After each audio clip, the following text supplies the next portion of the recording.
بسم اللہ الرحمن الرحیم۔ شروع اللہ کا نام لے کر جو بڑا مہربان نہایت رحم والا ہے۔ میرے دوستو، اب زیادہ ٹائم نہ لے کر کے میں اپنے مہمان خصوصی جناب حضرت مولانا آفتاب اظہر صدیقی صوبائی انچارج راشٹری علماء کونسل کو میں دعوت اسٹیج دینا چاہتا ہوں کہ اٹھ اب بزم جہاں کا اور ہی انداز ہے، اٹھ اب بزم جہاں کا اور ہی انداز ہے، مشرق و مغرب میں تیرے دور کا آغاز ہے۔ جناب حضرت مولانا آفتاب اظہر صدیقی صاحب صوبائی انچارج راشٹری علماء کونسل دائز پر الحمد لله نحمده ونستعينه ونستغفره ونؤمن به ونتوكل عليه ونعوذ بالله من شرور أنفسنا ومن سيئات أعمالنا من يهده الله فلا مضل له ومن يضلله فلا هادي له ونشهد أن لا إله إلا الله وحده لا شريك له ونشهد أن محمدًا عبده ورسوله وصلى الله تعالى على خير خلقه محمد وآله وأصحابه وسلم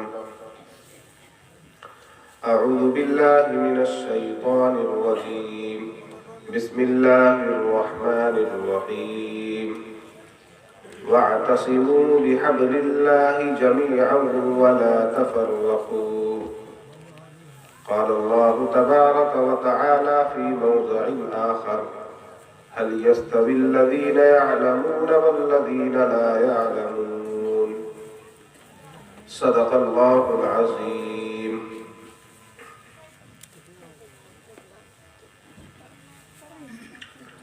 ہر ابتدا سے پہلے ہر انتہا کے بعد، ہر ابتدا سے پہلے ہر انتہا کے بعد ذات نبی بلند ہے، ذات خدا کے بعد ذات نبی بلند ہے، ذات خدا کے بعد، اور دنیا میں احترام کے قابل ہیں جتنے لوگ، میں سب کو مانتا ہوں مگر مصطفیٰ کے بعد، میں سب کو مانتا ہوں مگر مصطفیٰ کے بعد، اور رسول مجتبیٰ کہیے، محمد مصطفیٰ کہیے، رسول مجتبیٰ کہیے، محمد مصطفیٰ کہیے، خدا کے بعد بس وہ ہے، پھر اس کے بعد کیا کہیے، جب ان کا ذکر ہو دنیا سراپا گوش ہو جائے، جب ان کا ذکر ہو دنیا سراپا گوش ہو جائے،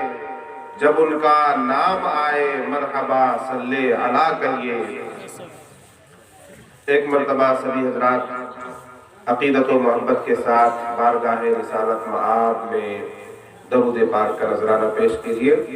اللہم صلی علی محمد وعلی آل محمد کما صلیت علی ابراہیم وعلی آل ابراہیم انکا حمید مجید۔ کئی روز سے طبیعت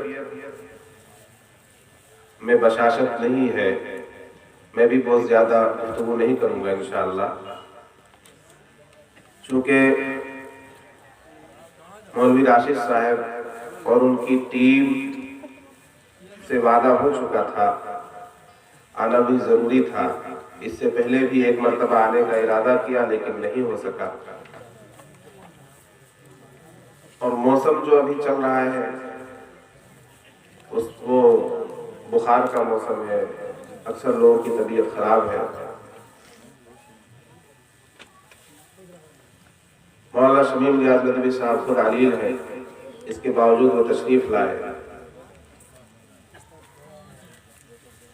کشن گنج ضلع میں علاقائی سطح پر، زمینی سطح پر بہت عمدہ اور آگے کی پلاننگ لے کر وہ کام کر رہے ہیں۔ مجلس علماء ملت کے نام سے سنگٹھن چل رہا ہے۔ مولانا عبدالوکیل قاسمی صاحب ہیں، ہمارے ہمراہ ہیں، قاری محید صاحب ہیں، یہ تمام حضرات بڑے قیمتی لوگ ہیں۔ میں یہاں کے